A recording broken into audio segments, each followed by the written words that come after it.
Okay, hi. Welcome to the Game Time podcast show. Just like we ended last week, we want to bring you an exciting bit of conversation today. And today we are in to talk about the commercialization of basketball, how to make business out of basketball, and also the business part of basketball. And I'm sure in there we'll touch a bit on entertainment in basketball. And we want to look at the whole sphere of Ghana basketball, um, university, GUSA, our leagues, even with our national teams. So, gentlemen, welcome today. Thank you. So, I'll give them a chance to introduce themselves and what they have been able to do in Ghana basketball. Okay, I am Elena Justice, assistant coach for Spinters Knights. Yeah. Okay, my name is Coach Farrell, I'm a lawyer, and I am head coach, director of DC Dynamics. I'm a humble servant of the basketball community. Yes. Hi, I'm Benjamin Omari, aka Padlock. I'm the assistant captain for Spinters Knights. So we'll get it started today. Let us come from the angle of GUSA. I'm sure we've all been in the university terrain for some time now. Yeah. I've witnessed GUSA from 2006 till now. And I realize it's still the same old. They wake you up at 6 o'clock, go and play at 7. Before the sun goes down, all games should end. And the toughest game are played under the hot sun or at 7 a.m. when everybody's asleep. GUSA, you're bit about it, because if we are looking at GUSA, then we are looking at the top-notch level. That will be March Madness. Exactly. Yes, we saw a Ghanaian player play against Sanongo. Everybody is wondering which country he's from. I bet it's from Senegal. I suspect it's Sangolis too. Yeah, so your take on GUSA, the lows, the highs, and how, as a university community, we can make this a big thing in Ghana. You want to take that? Okay. So, like you said, GUSA is not much different from a lot of other basketball activities you see in basketball in Ghana, which is basically, it's basketball for the sake of basketball. You know, just between the four lines. You play, you win, you go home. You play, you lose, you go home. That's it. And that's exactly what it is. It's almost like a checkbox, where this is something we have to do, and we've done it, and everybody goes home.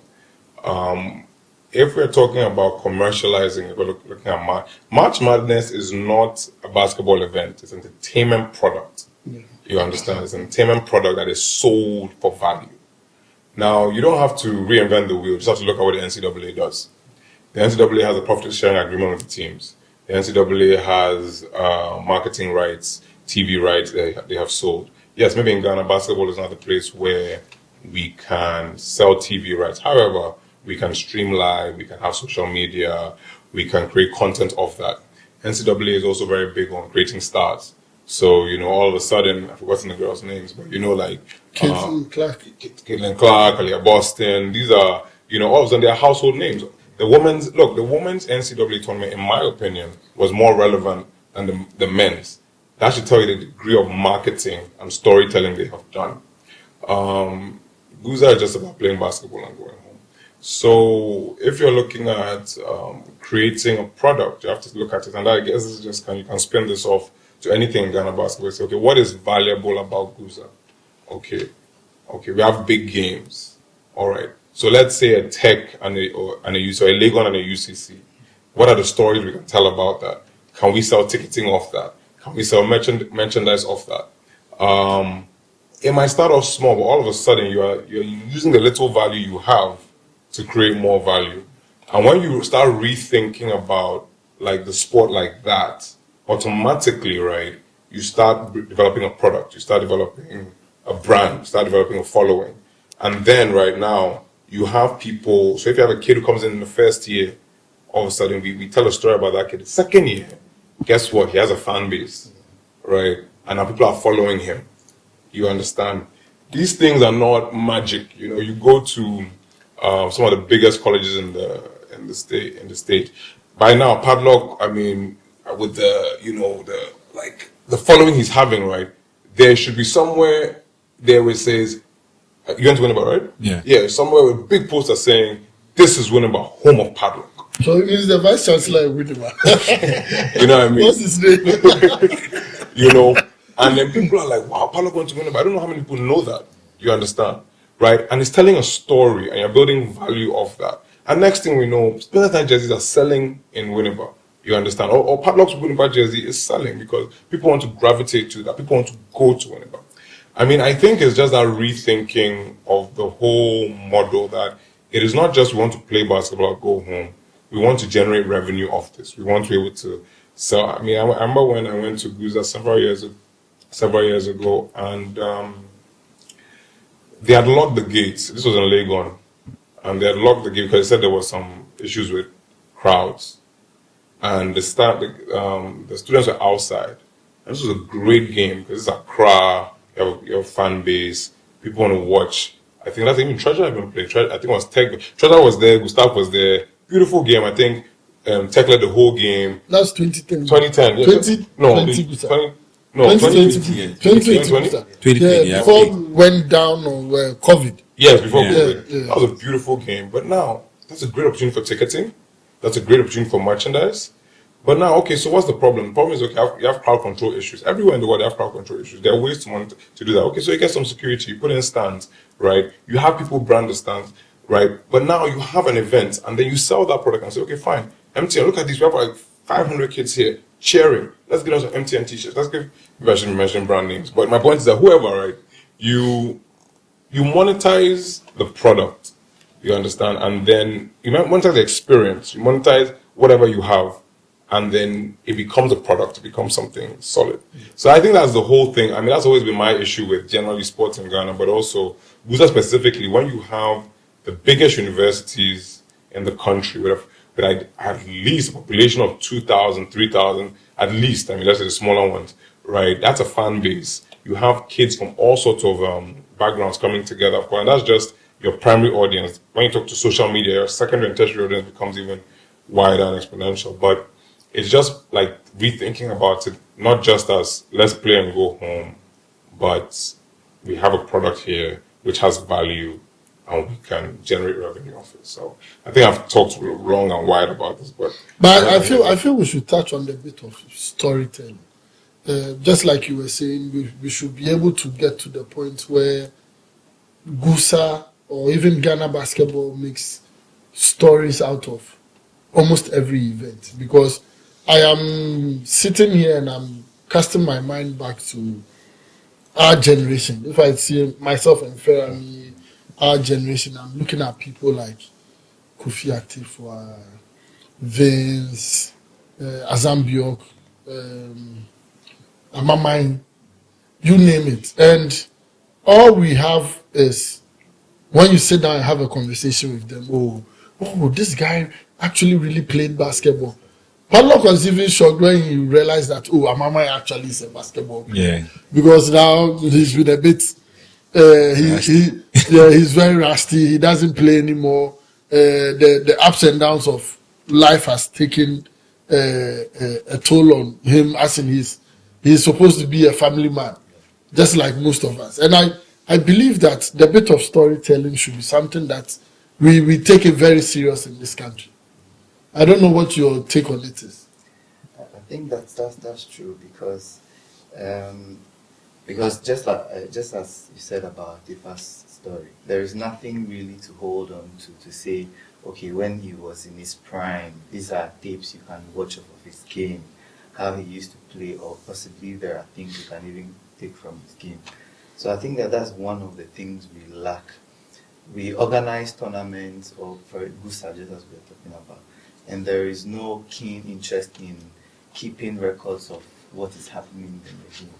So at the end of the day, there's nothing to really say about this person maybe in some years to come. So I think that's one aspect of our game that we are lacking.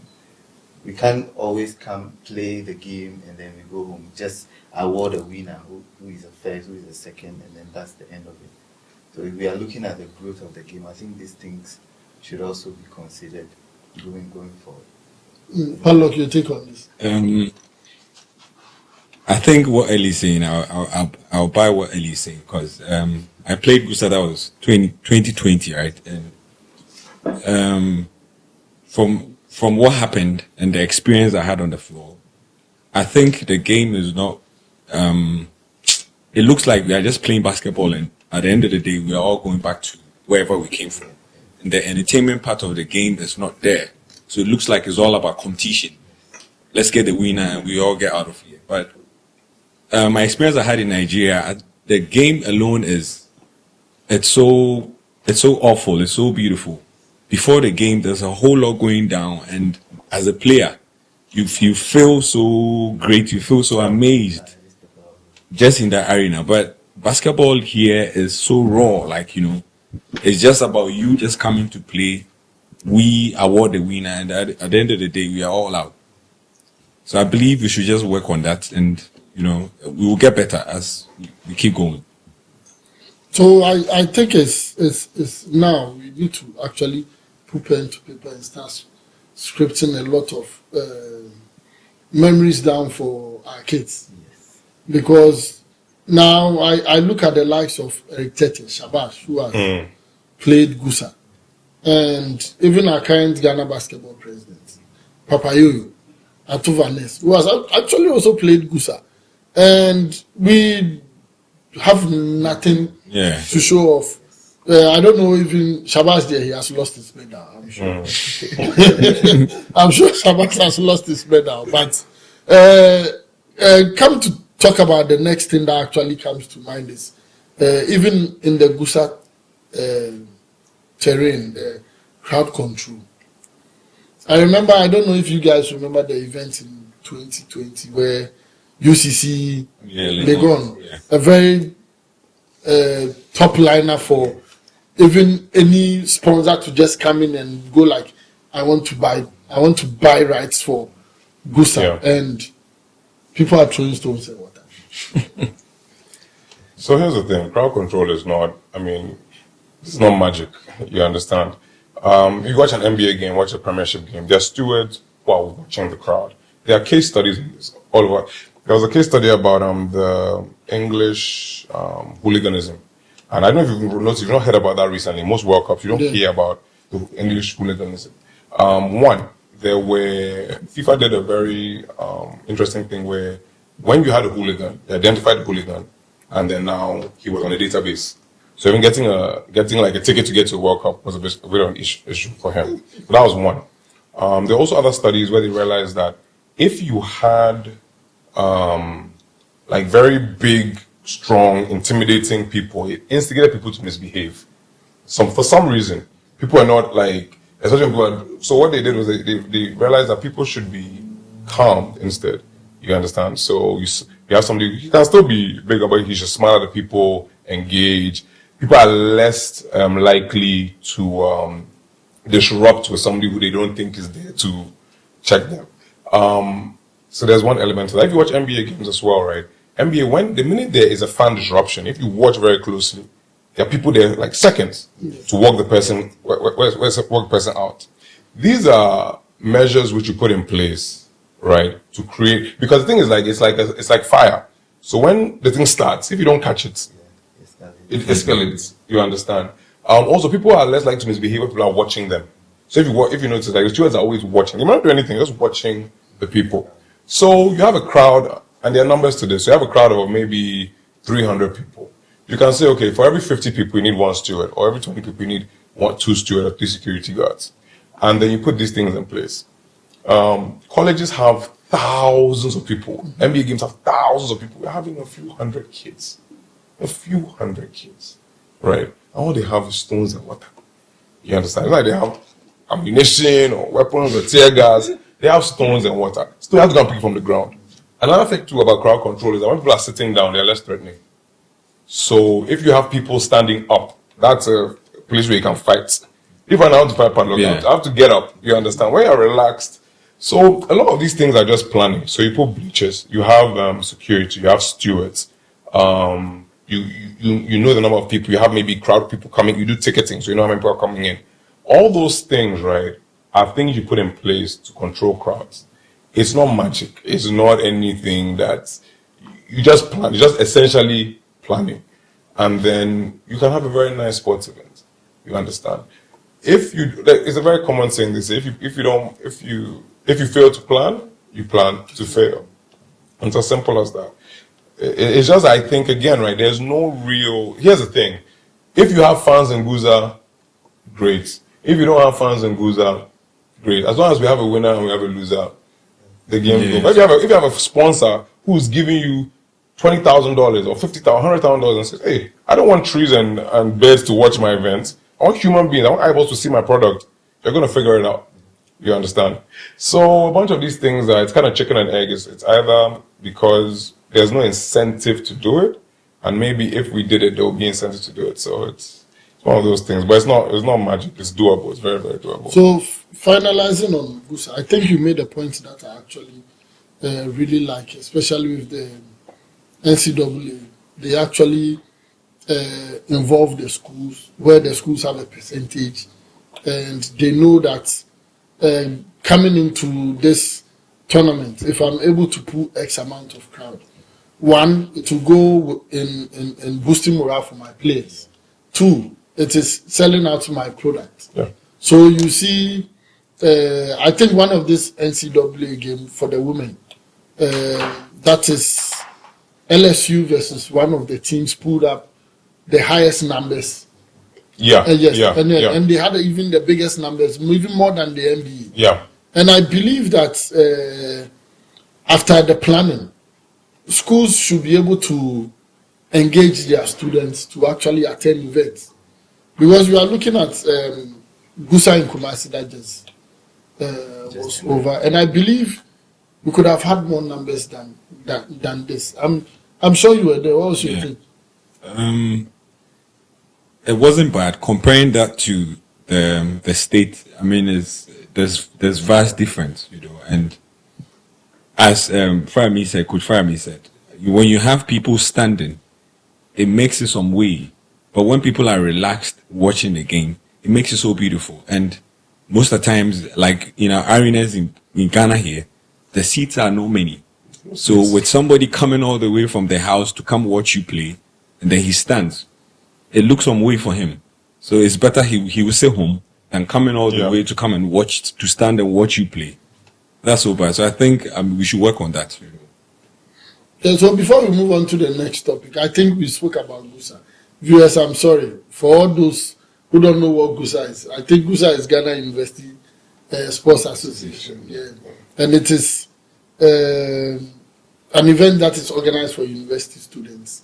For people who are interested in sponsoring this podcast show, you can hit us up on 0244 261 937 or 055 2540279. I almost forgot my number. I'm sorry. So let us move on to league, because then it is out of this league that we have people playing the national club championship with the new structure and qualifying to play bar. How do we get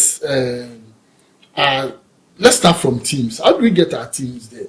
Because it looks like the rich teams in Ghana are the service teams, because they are being funded by the state.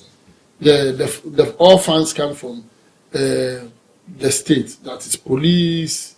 We have immigration joining, prisons, customs, fire service, and even fire are even this season are struggling. So they only came with their guys. How do we equip ourselves? You look at Spintex Night and Rams of East Legon, and it is so funded. How do we get people out of this place into a place where money comes in for teams, and aside money coming in from teams to the league has money? Fam, you want to take this? Okay, those are two loaded questions. As for the league, I told you if I start talking, I might get in trouble. But I'm going to take a bit of a controversial stance. So my biggest issue with the league is always that they've never really, and I guess the whole of Ghana was that they don't really consider them a product. It's almost as if it's, I don't want to say a charity organization, but you see, business is very simple. If we talk about commercialization, we're talking about business. And business is very simple at its essence. Business is about making profits and limiting loss. It's very simple. It's very, very simple. Now, my biggest issue from time immemorial with the league is that teams are allowed to play without pay. Now, if you have given me a product without paying, now you are at my mercy. You've already given me the service. I have no real incentive to pay. Okay, so that's the first thing. That means, let's go biblical a little bit. When Jesus fed the multitude, what happened was that the disciples said, the people are plenty, let them go and buy their food and come. He just said, no, go and see what you have. And that's always been a principle for me. Use what you have first. What you have first are your teams paying dues. That's your first source of But you don't think the association has been a bit understanding and quote merciful? Well, no, yes and no. You see, the fact is this: you don't have to reinvent. You don't have to reinvent wheel. The fact is that you have a product. Your product has value. People are purchasing your product. If you want to be merciful, you give a discount. If you want to be merciful, you do what's within your budget. You create a budget, you create maybe some kind of lower level league, less cost. You do whatever you can within a business structure.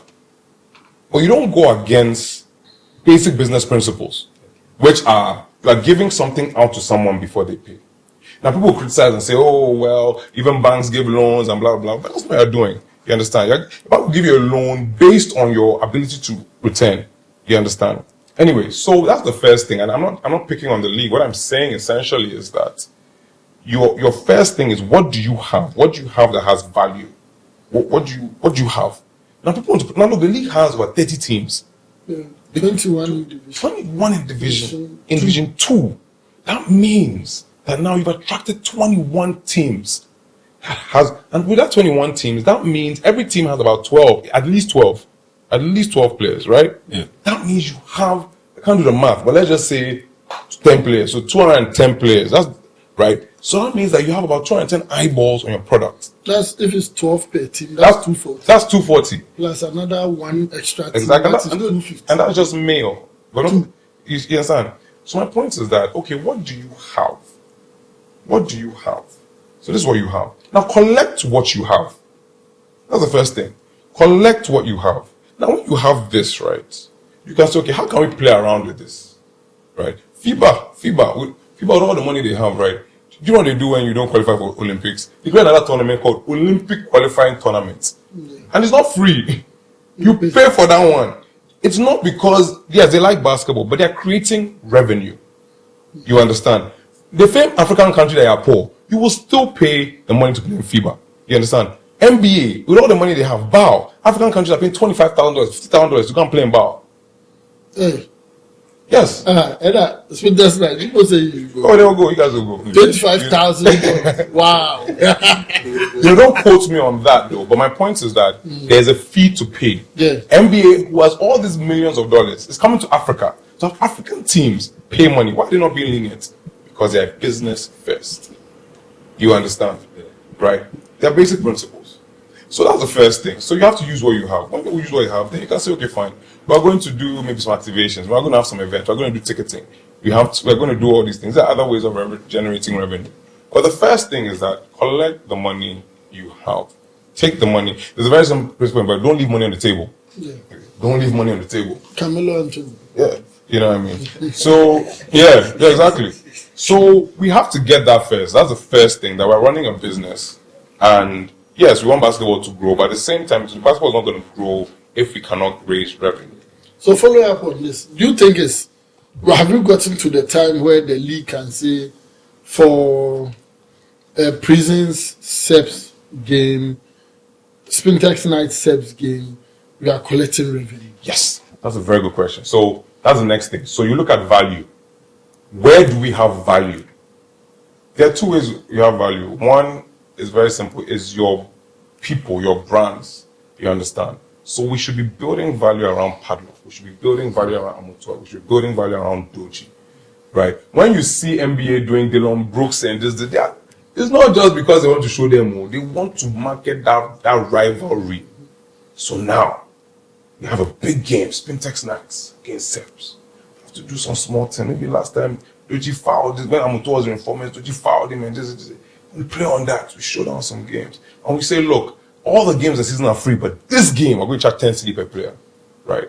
And then, yes, even if we get 5 people, come, we got 50 cedis from that game. If we didn't charge that day, we would not have got 50 cedis. We got 50 extra cedis. All right. Then after that, with that 50, whatever we go with that, we market it. Then we do it. That is going to be a second round. We say, okay, now you might get 100 cedis. But will our venue allow us to be taking that money? The Reformers venue? Yeah. Yes, you have 2 gates. You have 2 gates, and you just block them. You don't have security. You have 2 gates, and the places are open. You put security there. How many? So that means you have to put like a black rubber around the mesh. No, Close the whole place so you don't see. that's one thing. But to be honest, people want to sit down. Yeah. You know, people want to they want to be comfortable. They want to 10 cedi. It's not money that is going to. Do you get what I mean? I believe so. It's not money. It's not money that's going to change anybody's life. Yeah, some people want to be. You can even do like what they do in club. It will be. They'll charge you, and when it's like 2 a.m. 4th quarter. Okay, everybody coming for free. Yeah. You get what I mean? Yeah. So there are ways, but the thing is, it's not even so much about the charge, right? It's about starting a process. You understand? So years ago, Dynamics, we had a product called the Dynamics School League. We ran it for a couple of months, and the finals was coming, and I had this long meeting with my people. Can we charge a gate fee? How much do we charge? I mean, if I want people to come and watch, the videos and everything. And it was a back and forth. Charlie, these children. And we said, look, you know what? We're going to buy the bullet. We're going to charge 5 cedis. The first year, we had, I think, about 100 kids, apart from the teams, paying 5 cedis. Right? And we also charge vendor space. So if I come to sell water, you pay us some money. If I come to sell kebab, pay some money. So we generated revenue for the first time, right, off just an event. That was really amazing. We didn't make a lot of money. The second year we did it, we had 200 plus kids paying from other schools coming for this event. You see, because a culture has started. And let's not even go too far. I don't know if you remember back in the day, Republic Hall Week in Ted. Republic Hall Week, look, on the last day, look, people used to fight to get to watch the game. Why? Because you have seen people come, the game has been crazy. Look, I remember when Republic Hall was the first time I felt like a basketball star. Like, because you had when I coming in as don't worry, they all played it. You guys all played it. Yeah, the one which is 2000. We understand. Look, you guys are champions. Yeah. Oh wow, I see. But me, when I played report, I won some years, long time ago. I remember when I was walking in, right, Charlie, they're like, "Oh, yeah, player, we can bring 3 people," and there was a whole crowd from me. Oh, you, and I'm like, me, like, hey, yo, I'm like, hey, wow, like, is this me? And that's why you talk about Nigeria. Nigeria, when you're a superstar in Nigeria, you are a legit star in basketball. Angola, crazy. The French countries. So my point is basically that if you start it, there's a saying that if you build it, they will come. You understand? If you start it, they will come. You understand? That's where you have value. That's where you have value. People want to watch this game. Back in the day, it was, last year it was Reformers, Braves. Some years ago, it was Leopards, Braves. We have not, like these marquee events, we have not even tried to monetize them. They are monetizable. So for me, I think that that's the key thing. You have to recognize the value and try and trade that value. Of course, it's a bit of a balancing act because you have to think, okay, is it worth 5 cities, is it worth 10 cities, is it worth 20 cities, is it worth 50 cities? But what are the cases? I mean, when you start, even if you start 2 cities, right, you know that you started. And then you raise some revenue. And then we can build on that. So that's what So, Eli, do you believe that the league has been able to project our players? And because one of the conversations I was having with Yao, shout outs to you again, Laura, we'll bring you on the show very soon. Yao Sechi was about how we should be actually lifting our players onto that podium of stars and superstars that at a point, I feel Ghana basketball has done a bit of disservice to people like Doji Yeah. and Doggy, Papa, yeah. because Hashim. they should Hashim, they should be walking in the mall and people are like, oh wow, oh wow, can you sign this? Yeah. And that is, Doji should not be able to walk in Ghana free. Yeah. And I say this on record that he is not supposed to be able to work in Ghana free because he has to have security detail warding people off. Do you think our basketball, the league, has been able to help players reach that? In my opinion, I don't think we've done a good job with that. There is a reason.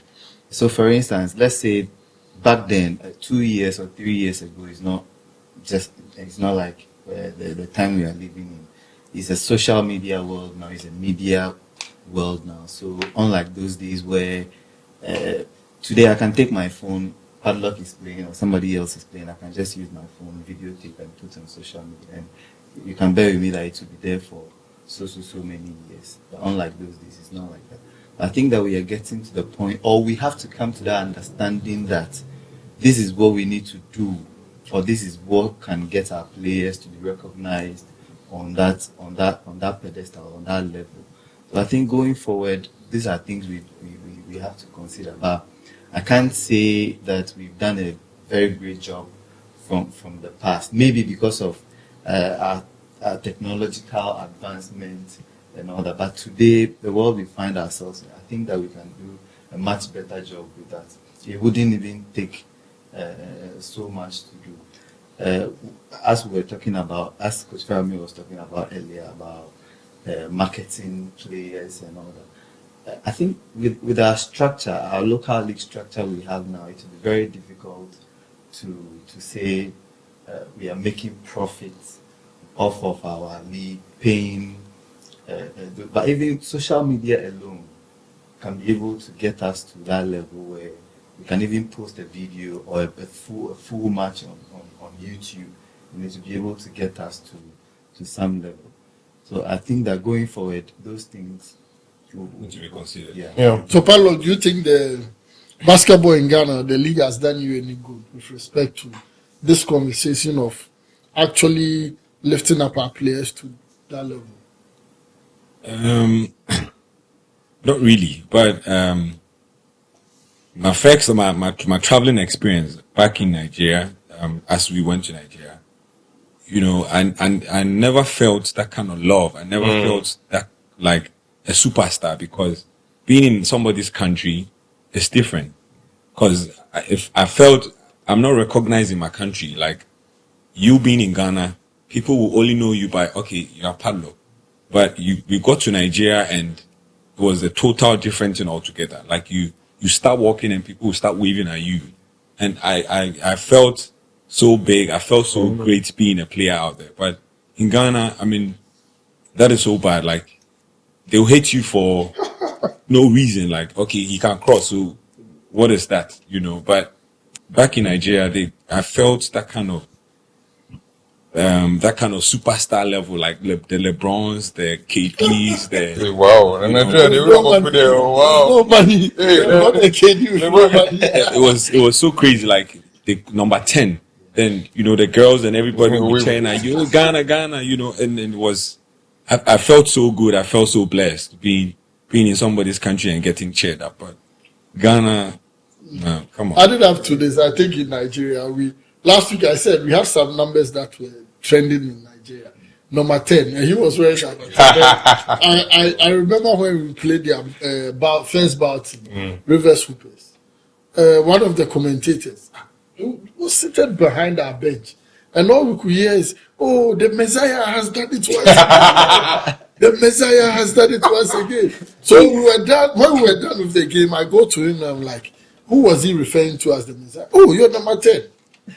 So our next game, we have a lot of people around, and I'm seated by Treasure, who was wearing number 6, one of the trending numbers.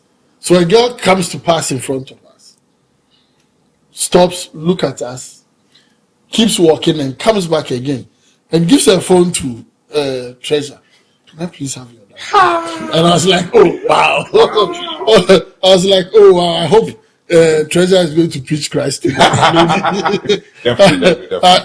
I hope so. But Definitely. I personally think my take on getting our players to that level could simply be on ads. Probably a Milo ad.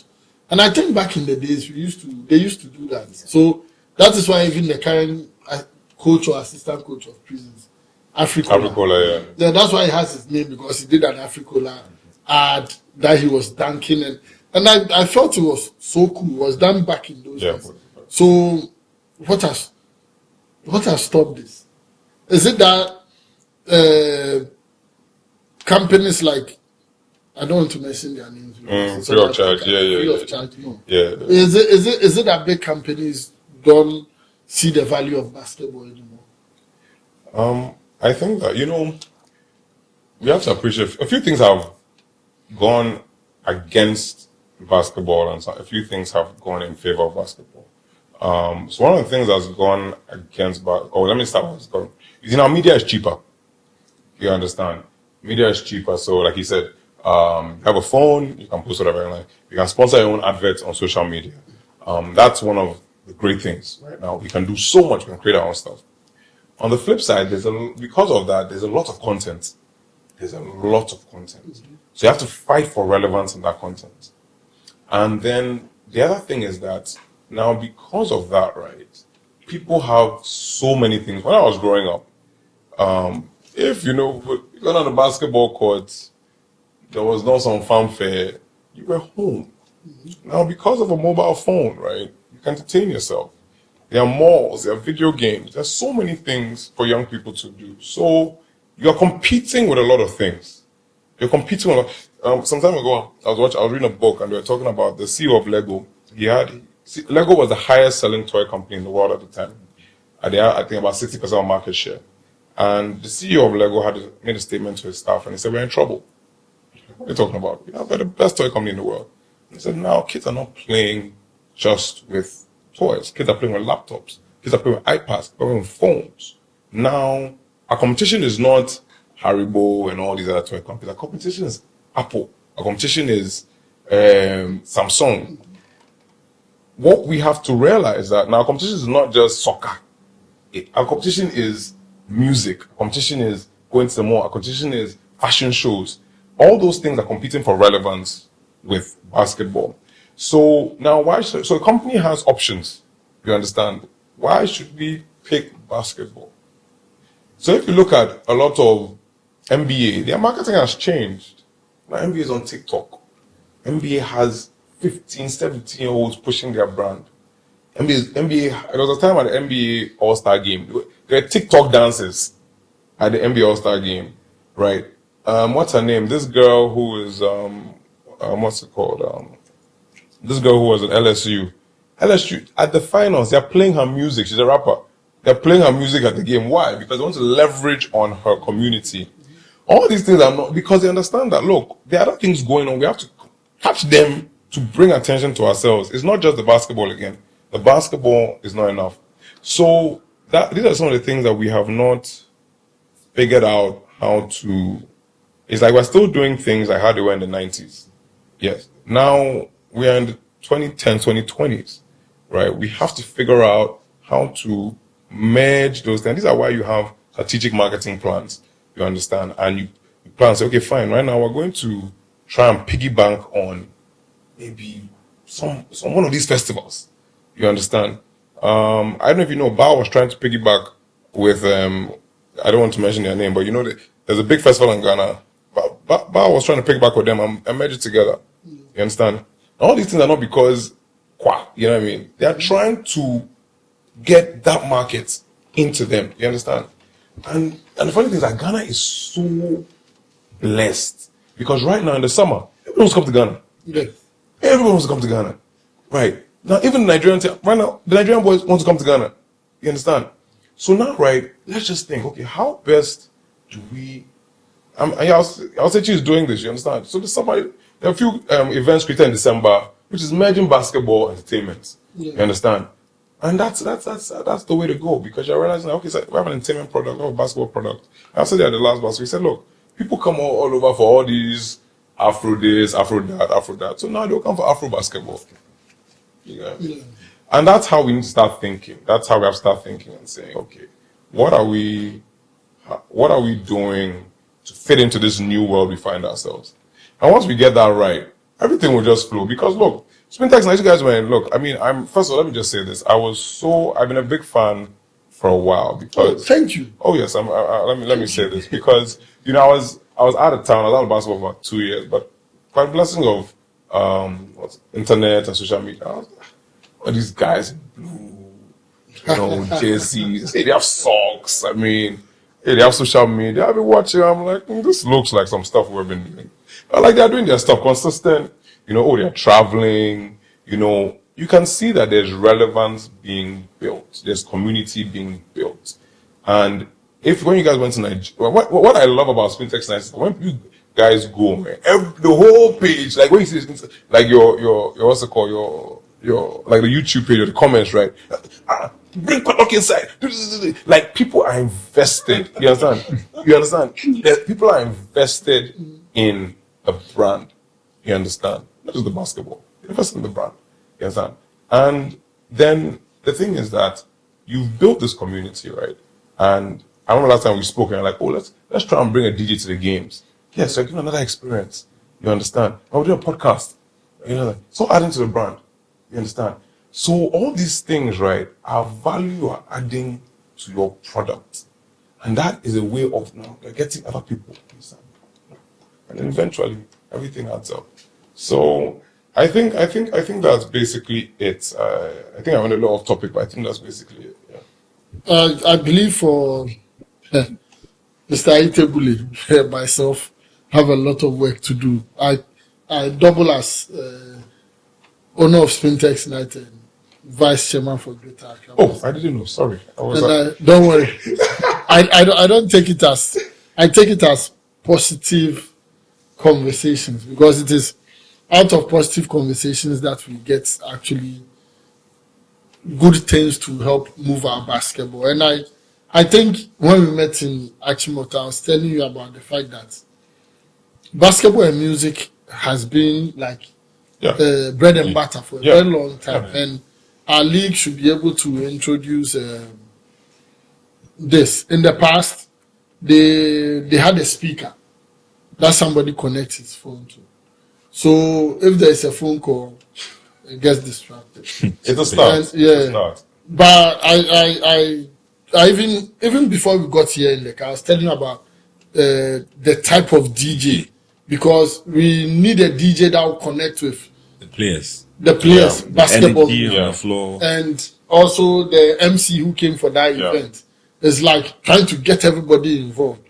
So you look at Yao's Afro Basketball, the festival, and you look at what Ferrami was saying about the fact that now kids wants to go to the mall. You can actually bring them all to the mall. You can bring them all now. Exactly. You can bring them. We can take Greater Accra basketball and play a 3x3 at the mall. You see, it's all about creating revenue, like value. You know what I mean? It doesn't have to give you, but it just gives how what's going on. What's the Greater Accra? Put a few flexi banners around. What's going on here? What's going on here? It's Greater Accra. It's ABL at the mall. You know, it's ABL at the mall. But even clock, Paco, big ups. It's been a long time. Exactly. Yeah.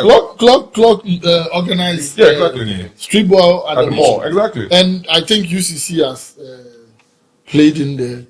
And Echo, we didn't like that. We set the first place, but we are okay. And with what Echo did, somebody just passes around and he's buying maybe a bottle of Coke. What is going on here? Then you are adding on to the numbers of viewership aside from those people watching online. And I believe having having just one single venue is a problem too for our league. Or you think otherwise? Okay. With what could farm is that we have to use what we have. Yeah. And I think that is all we have. With the prisons, the court, the arena we use now, that is all we have now. And it looks like everybody that plays basketball knows that that is where the entertainment is. So isn't one venue a bit of a limitation? It is, but this is what we have. So we have to use it and use it well. It's all about we commercializing it in a nice way. Because if I come around and there's music, there's entertainment, there are people, there are cheerleaders, there are people making the place so lively. When I go, I'll inform the next person that, oh, I went to watch basketball at Cantonment and it was so lively. So can you join me the next time? It will make it so beautiful. We will start having the numbers. But here comes, I come over to watch basketball and it's so dull, like there's no music. It's all about playing. So when it's halftime, everything looks so scattered on the floor. Oh, Nigerian halftime show was so nice. It was so beautiful. Like you see beautiful girls dancing, and if you are not focused, you just go off. That was my first experience going out there, seeing beautiful girls dancing. Because in Ghana, if you want to see a beautiful girl, you have to go to the mall. But yeah, just right at your doorstep, you know. There are times coach will call time out and you are stepping out and the girl is just waving at you like, okay, stay focused. So I personally am of the view that yes, we are using what we have, and I agree with you that we cannot build anything out of space and come and use it. But I believe also that we have community courts around. I know the league leaders had plans of using multiple courts where just to build up the sensitization that, oh, okay, University of Ghana, male and female are playing today. We are moving all games to Legon. And Legon is in school. They have about 5,000 plus students. So Legon is supposed to make all the noise about, yeah, we are playing here, you guys need to come, send flyers around, social media noise and all that. And I believe that will be the magnet to pull people to the prison schools. Yeah. You understand? I believe that a whole lot of teams don't just practice anywhere. They practice on their court. Yeah. So let's say Spintex Night is practicing in DRs. And the league mandates that today we are coming to your court. We are playing all league games there. Make sure that we are well hosted. So, yes, we pay for venue. We make sure that there is seating and everything. Then we further go ahead and make sure that people are coming to the games through our social media page. We will come and talk about teams that don't have social media pages. And I think it is one of the biggest challenges. So, next, tax has a court. Tax has the weight of Adenta behind them. We are playing, today tax is playing. We are moving all games to Adenta.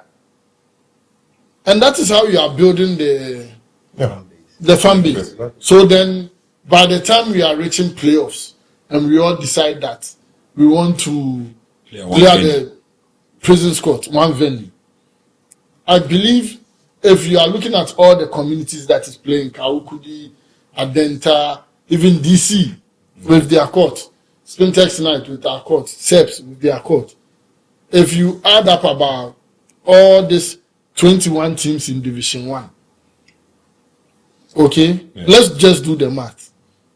21 teams in Division 1, and they're able to bring 10 people from their venue based on how we moved around. That is adding additional 210 to the 300 that we already have in the prison schools. Yeah. Just based on the fact that we said that this season we'll move around. And even if it's 5 from every community, that is about 105. Sorry, I'm very good at math. Thanks to God. That is 105 people joining us, regular people at the prison schools. So I believe that also moving the league around will help. Farami, what do you think? I think that's a beautiful idea. I think I'm both your sides. I believe that there are benefits of keeping a league on one venue.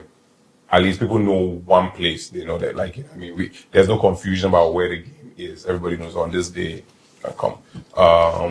Also, you have the benefit of just having access to that venue and knowing how to manipulate that venue. You understand? So you know where the power is, this is blah blah blah. There are also benefits from moving the league around. What I would say, what I just add to your idea is that to build a fan base, right? One of the things, I call it the evangelism model.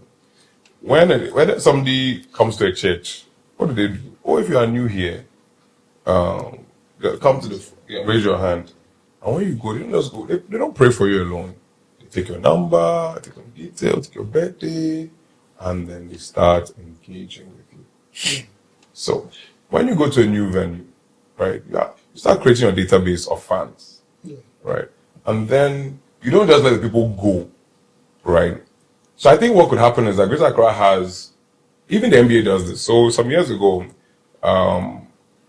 they had an event called Stars Under the Stars. So the NBA were playing in open air arenas. So they will not play in a regular, they will go to maybe a football stadium and they'll fix the floor, you know, these people they have, and they'll play on the side. So it's a way of attracting a different fan base. And then they communicate with this fan base. And this is the NBA, this is the NBA, one of the biggest leagues in the world, right? And they engage this fan base and bring them back. You understand? Another thing you can do creating fan base is also like, so I think honestly, every league team should then do some kind of community service or community engagement. So it can be a 3-on-3 tournament, it could be a visit to a school, a bunch of things. What about dynamics? There's something we used to do, it's called Dynamics on Duty. It was community service for our kids, but it was also marketing. So we'll take our kids out, we'll do a clinic in a school. Most of the schools will be in Down Summer. I want to go down somewhere we'll do video sessions. Our guys who dunk, play with the kids, take pictures. All this. It was marketing. It was also sales because we sell our bands, we sell our T-shirts, all those things. But that was also our fan base. So now they follow up on social media. Only problem is that when you lose games, to be asking you, people are supposed to be good. You people, why you guys this? Why are the best in Ghana? Like, you know. But the fact of the matter is, you've built an emotional connection. And now when like we play games, kids want to come and watch. Yeah. You understand? So there's a way of like blending the two, but maximizing it, you have to do a little more than just playing games at different venues. I think we can maintain one venue, but periodically we are moving the house. You understand? And we make noise about that. And we can even call it a whole thing, league movement or whatever. So league movement, this weekend is league movement. League on the road. League on the road, exactly. League on the road. We are moving. And you have a like nice sign on the road, everybody, you have Doji's head coming out of the bus, whatever, and we're all moving to Adenta. Next stop, Adenta, Auchi, whatever. You have some kind of concept and you're moving. You are going to Kaukudi Auchi. You get what I mean? And then what happens is that now there's some energy, you understand? And when you get to Adenta too, you know, Adenta, everybody's there, and you might be selective. I mean, you might be selective and say, okay, where are the places where, like Legon like this, definitely, you have to have a game at Legon. Yeah. You have to have a game at Legon. Okay, where else has a bit of a fan base? Adenta. Okay, fine. We're doing Adenta and Legon and Prison Squad. First half of the season, we move to Legon. Next half of the season, we move to Adenta. And that's it for season 1. And then we try and leverage on that. Season 2, you know, we also have to get metrics. Okay, how many people came in on? We have to give free tickets and say, okay, how many people came in for this one? How many came for this one? And we can measure and say, okay, by next year, okay, we want to do this. What do we have to do differently? And then that's how we are growing. So yes, we definitely have to move the league from one venue.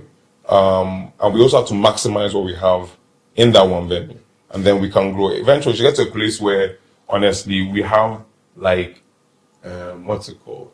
Spintex Nights versus Braids in Spintex. You understand? We should get to that point. And people are driving here because look at where you guys train. You guys train, it's literally a fun for the center. People can buy drinks, people can go and play a game. You're bringing revenue to the community, and that's what makes basketball relevant. So now people will say, what are you supposed to bring the game here? You don't have to say, bring the game here again. Or they've even been asking for very long. Exactly, because when you come to me, I went there today, I bought a drink, somebody bought food, they brought revenue. So imagine if you have 100 people there. You know what I mean? So I think these are just, it's more about commitment to a certain way of looking at things than them being difficult or expensive. It's just a matter of, let's commit to doing this, and it'll happen. You know. Okay, so our time is fast paced. Next week we should be here, and I'm sure the topic for discussion will be social media.